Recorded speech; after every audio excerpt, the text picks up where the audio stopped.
Terus ada peristiwa silam yang memang tidak bisa kita lupakan, yaitu G30 SPKI. Penumpasan ya. Ya, nah mungkin kalau tidak ada beliau, mungkin negara kita sudah jadi negara komunis. Yang sekarang ini terjadi pro dan kontra, tidak setuju dengan Pak Harto. Yang di Oku Timur, yang di Muba, yang di Oki. Sekarang penduduknya makmur semua, karena mereka mungkin mengucapkan terima kasih juga kepada Pak Harto. Yang dulu terisolir sekarang terbuka. Ya, sekarang ngomong mereka sudah punya lahan. Betul. Dan menjadi sangat-sangat berhasil semua sekarang ini. Jadi berkat Pak Harto. Betul. Jadi kalau saya pribadi memang keturunan dari pejuang. Kakek saya, yai saya, Umar bin Haji Anang, itu adalah pejuang kemerdekaan, itu veteran. Terus kakaknya kakek saya, Usman bin Anang, itu perintis kemerdekaan. Terus adiknya Umar, kakak ayah saya, itu pejuang kemerdekaan. Jadi kami semua darah pejuang. Jadi sangat mendukung sekali Pak Harto dalam mendapatkan penghargaan nasional ini. Sesuai keputusan Presiden nomor 116 tahun 2025. Assalamualaikum warahmatullahi wabarakatuh. Masih bersama saya Taufik Usman dalam Lentera Demokrasi. Pemberian gelar kepada mantan presiden kedua HM Soeharto ini menuai kontroversi ya. Bagaimana momentum Hari Pahlawan 10 November lalu, ini Presiden Prabowo memberikan kebijakan kepada 10 orang pahlawan, kepada 10 orang yang dianggap berjasa dalam membangun negeri ini. Mereka dianugerahi pahlawan nasional, tidak terkecuali juga HM Soeharto, presiden kedua yang memang banyak mendapat sorotan. Ini juga memantik bagaimana reaksi dari tokoh aktivis pergerakan di tingkat lokal ya, Sumatera Selatan, Bung Arifin Kalender, yang selama ini memang banyak malang melintang dalam dunia katakanlah perpolitikan maupun aktivis-aktivis yang sifatnya untuk membangun pembangunan di daerah Sumatera Selatan. Lalu bagaimana analisis beliau, kita akan lihat juga bagaimana juga mungkin juga komentar beliau ya terhadap fenomena penganugerahan gelar tersebut akan kita simak dalam podcast kita berikutnya. Bung Arifin, sehat ya? Sehat, Pak. Alhamdulillah. Ya. Bung Arifin, ini pemerintah di bawah pimpinan Presiden Prabowo menganugerahkan gelar pahlawan ya kepada 10 tokoh yang dianggap berjasa terhadap kemajuan Republik ini, termasuk juga Presiden kita kedua, Presiden Soeharto. Ini menuai kontroversi, bagaimana pro kontra. Komentar Anda, Bung Arifin?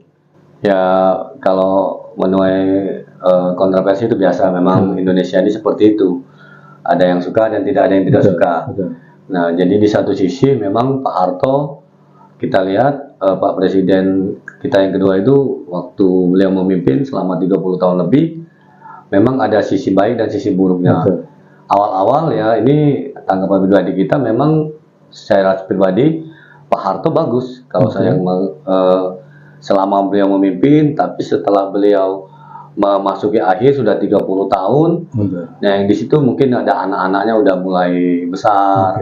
Padahal anak-anak beliau juga tidak ibaratnya tidak mengacau di Republik ini. Anak-anak beliau kita lihat memang semuanya pengusaha. Tidak ada langsung dia langsung jadi tahu-tahu ada ini. Memang anak-anak Pak Tommy Bambang itu mereka bangun jalan tol, bangun tambak masyarakat. Nah, mungkin dari bawah kemarin itu kita lihat mungkin dari nasional ada krisis moneter, itu terjadi krisis moneter. Tapi secara pribadi saya Pak Jenderal Soeharto diberikan anugerah dengan keputusan Presiden kemarin, ada keputusan Presiden nomor 116 tahun 2005 tanggal 10 November kemarin, ada 10 orang. Ya kalau saya sendiri pribadi ya sangat mendukung lah. Kalau nggak Pak Soeharto mungkin negara kita sudah seperti jadi negara apa, karena ada beberapa peristiwa yang kita lalui sebelum waktu dia sebelum jadi presiden, yaitu kita lihat ada serangan 1 Maret 1949, itu agresi militer Belanda kedua yang di Jogja, itu Pak Harto yang mimpin.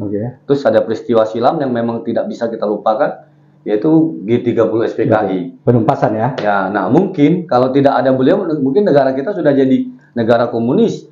Yang sekarang ini terjadi pro dan kontra, orang tidak setuju dengan Pak Harto. Mungkin kalau kita jadi negara komunis, mungkin kita tidak bisa ada TV nonton seperti di Korea Utara. Kita tidak bisa main handphone. Dibatasi. Ya, zaman Soeharto masih ada, masih bisa nonton TV. Harga sembako masih sangat murah. Transmigrasi ada di mana-mana. Bukti kan transmigrasi di Sumatera Selatan aja kita lihat penduduk-penduduk yang ditransmigrasi sekarang sudah mewah semua, sejahtera semua. Itu dari Banyuasin, yang di Oku Timur, yang di Muba, yang di Oki. Sekarang penduduknya makmur semua karena mereka mungkin mengucapkan terima kasih juga kepada Pak Harto. Yang dulu terisolir sekarang terbuka Ya, sekarang ngomong mereka sudah punya lahan dan menjadi sangat-sangat berhasil semua sekarang ini. Jadi berkat Pak Harto. Betul. Jadi kalau saya pribadi memang sudah sepantasnya dan layak Pak Harto untuk mendapat gelar pahlawan nasional. Oke. Bung Arifin, di balik yang seperti yang Anda jelaskan tadi, begitu banyaknya jasa Pak Harto. Namun ini juga kan agak kontradiktif ketika kemudian endingnya beliau juga tersandung persoalan korupsi. Nah ini juga yang jadi striking berbagai pihak. Sebenarnya Pak Harto tidak layak diberi gelar pahlawan. Komentar Anda, Bung Arifin? Ini kan persepsi mereka, ya silakanlah demokrasi mereka mengatakan Pak Soeharto korupsi. Kalau saya lihat Pak Harto itu korupsinya tidak terlalu kelihatan, ibaratnya bukan seperti sekarang kan korupsinya terbuka di mana-mana ya. Zaman Pak Harto aja korupsi paling tinggi itu zamannya di Edi Tansil 1,3 triliun. Itu paling besar itu fenomena waktu zaman Soeharto. Yang lain menteri kalau korupsi itu disikat Pak Harto. Betul. Nggak ada cerita. Zaman itu. Betul. Jadi dikatakan di mana? Zaman ini yang setelah reformasi, zaman ini yang malah gila-gilaan korupsinya. Setelah reformasi, Presiden SBY, Presiden Jokowi, korupsinya gila-gilaan. Ratusan triliun, bukan lagi triliun, bahkan ribuan triliun. Dan segala lini ya? Iya. Segala lapisan. Jadi kita aneh lah, termasuk melihat orang-orang yang sedikit masih mengkritisi Pak Harto. Yang silakan nanti Pak Soekarno juga dikasih penghargaan, Gus Dur, ya siapapun. Saya juga keturunan dari pejuang. Kakek saya, yai saya, Umar bin Haji Anang, itu adalah pejuang kemerdekaan, itu veteran. Terus kakaknya kakek saya, Usman bin Anang, itu perintis kemerdekaan. Terus adiknya Umar, kakak ayah saya, itu pejuang kemerdekaan. Jadi kami semua darah pejuang.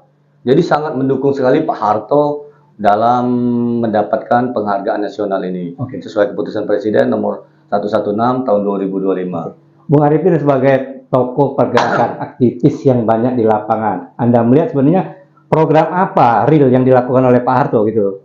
Itu Bung Arifin. Jangka panjang itu pembangunan Repelita itu namanya. Repelita tahapan 5 tahun sekali.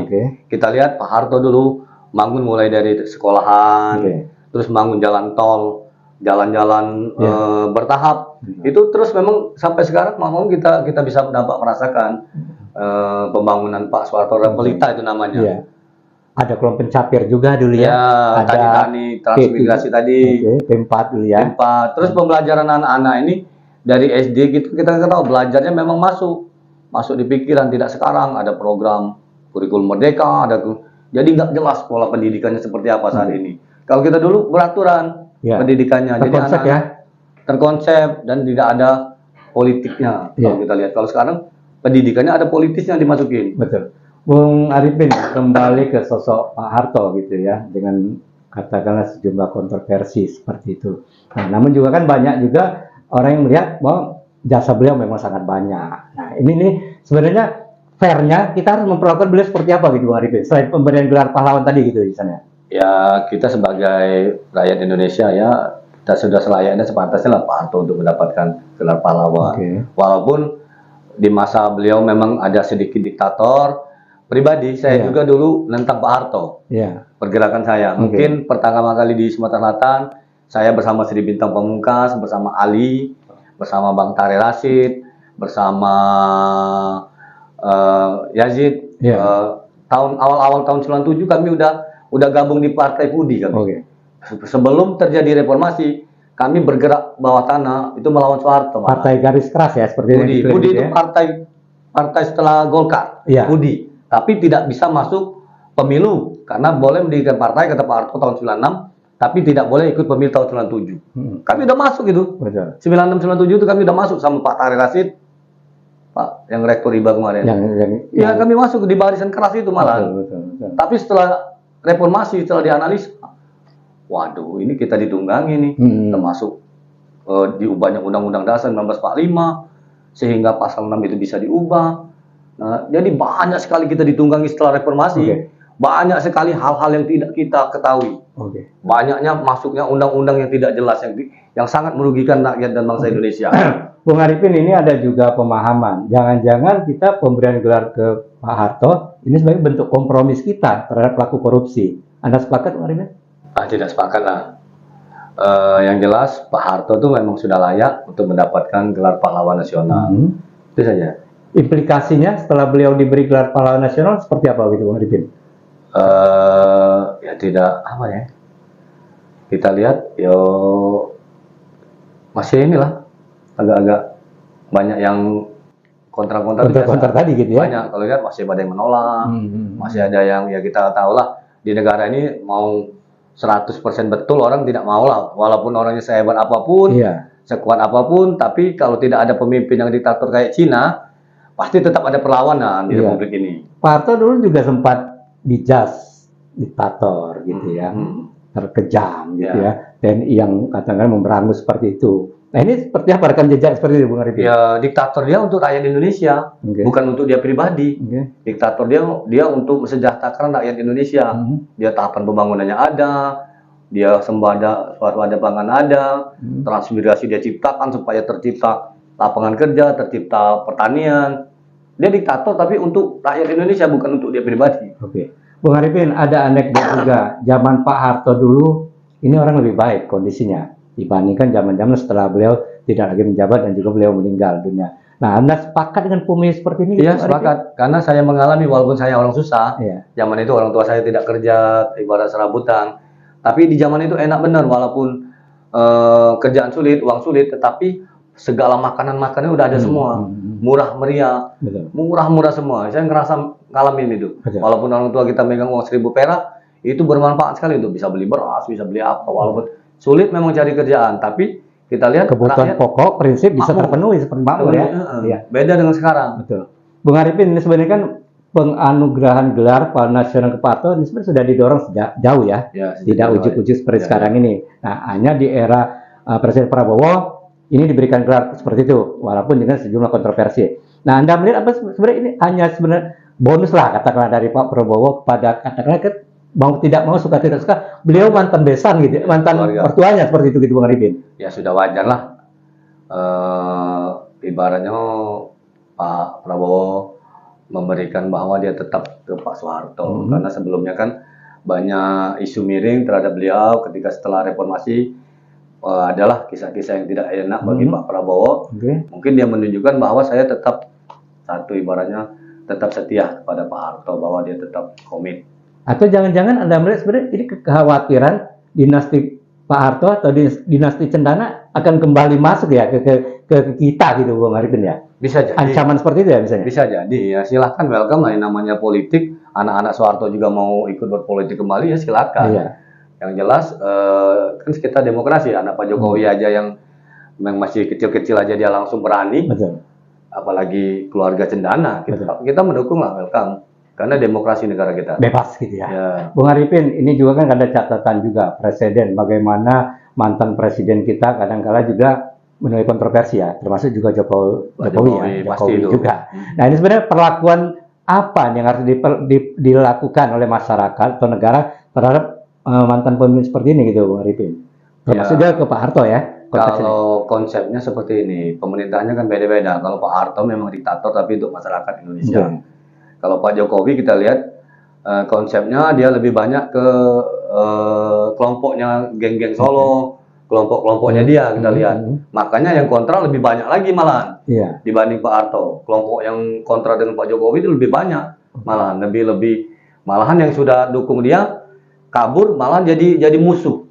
Itu yang jadi pro kontra karena kepemimpinannya beda style ya. Beda style. Pak Jokowi lebih bermain di media, dia lebih dibesar-besarkan oleh media, branding yang pokok sekarang kan banyak yang bermain di media, kerja tidak, jadi masyarakat yang tidak terti apa-apa terhegemoni, ini hebat, pencitraan tadi seperti yang dijelaskan ya. Itu. Iya, Bung Arifin sebagai tokoh pergerakan yang dulu Anda malah melintang juga ya, aksi maupun juga action lain di dunia aktivis, termasuk juga mungkin pergerakan politik di tingkat bawah. Nah, Anda lihat bedanya era Pak Harto dengan era setelah beliau itu seperti apa? Mungkin kebebasannya, mungkin juga ya persoalan-persoalan lain lah gitu, Bung Arifin. Ya, bedanya ya kita dulu memang agak bergerakannya sembunyi-sembunyi. Kalau tidak, mungkin itulah terjadinya. Kita ibaratnya zaman dulu Soeharto memang kita tidak bisa pungkiri, gelas jatuh di rumah aja mereka tahu. Oh, oke.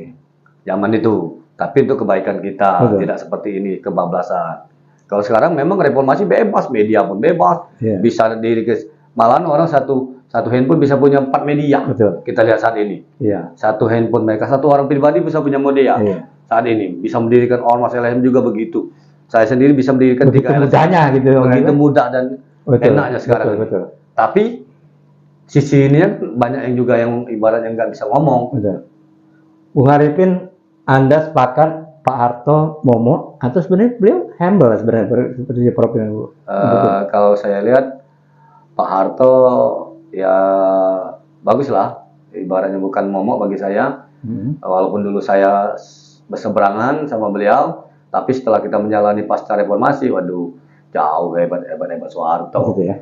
Masih hebat Soeharto. Betul. Kalau Anda melihat misi apa nih yang disampaikan oleh Presiden Prabowo dengan pemberian gelar pahlawan nasional kepada Pak Harto ini gitu, Bung Arifin? Kalau kata ya, itu tadi mungkin dia menunjukkan kepada adik-adiknya keluarga Centana bahwa beliau tetap solid dan komit untuk Pak Presiden Soeharto. Itu mungkin tidak ada yang lain mungkin karena kita tahu Pak Prabowo ini orangnya ikhlas. Oke. Ikhlas sama dia memimpin bangsa ini untuk rakyat Indonesia. Oke. Kalau kita lihat Pak Soeharto memang Pak Prabowo memang sama Pak Soeharto ikhlas untuk rakyat. Atau ada pesan lain mungkin Bang Arifin, jangan-jangan Presiden Prabowo memperlihatkan bahwa sebenarnya harus ada perlakuan yang adil terhadap para pemimpin. Ada seperti itu kecenderungannya, Bang Arifin? Ya kita lihat seperti itulah arahnya. Nah, Untuk pemimpin mungkin ya seperti Pak Jokowi dia jadi tetap dihargai oke.